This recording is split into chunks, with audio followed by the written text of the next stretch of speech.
महाराष्ट्र दिवाणी न्यायाधीश, कनिष्ठ स्तर आणि प्रथम श्रेणी न्यायदंडाधिकारी पूर्व परीक्षा भारतीय दंड प्रक्रिया संहिता चे महत्त्व.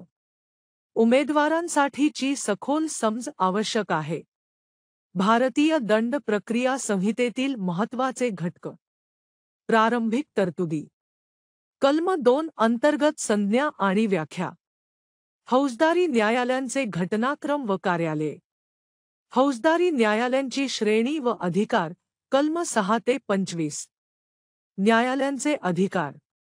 विविध न्यायालयांचे कार्यक्षेत्र व शिक्षा देण्याचे अधिकार कलम 26 ते 35. व्यक्तींची अटक, अरेस्ट ऑफ पर्सन्स. वॉरंट शिवाय व वॉरंटसह अटक करण्याच्या पद्धती कलम 41 ते 60. हजर होण्यासाठी सक्तीची प्रक्रिया. समन्स व वॉरंट जारी करणे व त्याची पूर्तता करणे कलम 61 ते 90.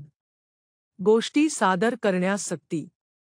शोध वॉरंट व जप्ती प्रक्रियेसंबंधी तरतुदी कलम 91 ते 105. पोलिसांकडून प्रतिबंधात्मक कारवाई. शांतता राखण्यासाठी सुरक्षा आणि चांगल्या वर्तनासाठी हमी कलम 106 ते 124. पोलिसांना दिलेली माहिती आणि तपास करण्याचे अधिकार. प्रथम माहिती अहवाल, फिर दाखल करणे व तपास पद्धती कलम 154 ते 176. चौकशी आणि खटल्यामध्ये फौजदारी न्यायालयांचे अधिकारक्षेत्र. चौकशी किंवा खटला चालविण्याचे स्थान आणि खटल्यांचे हस्तांतरण कलम 177 ते 189. कारवाई सुरू करण्यासाठी आवश्यक अटी.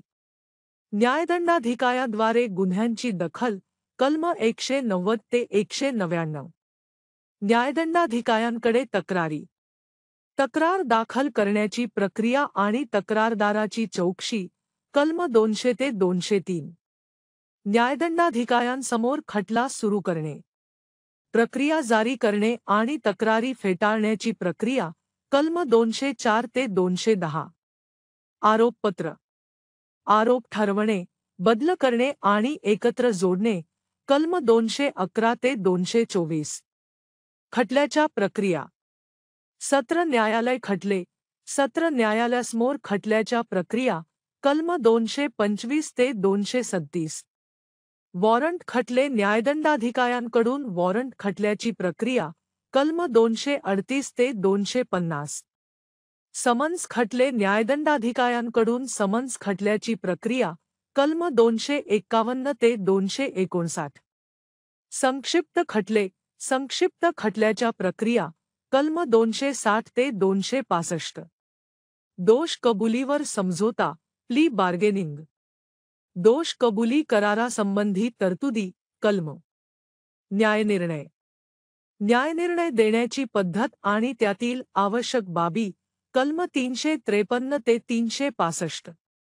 अपील, संदर्भ आणि पुनरावलोकन.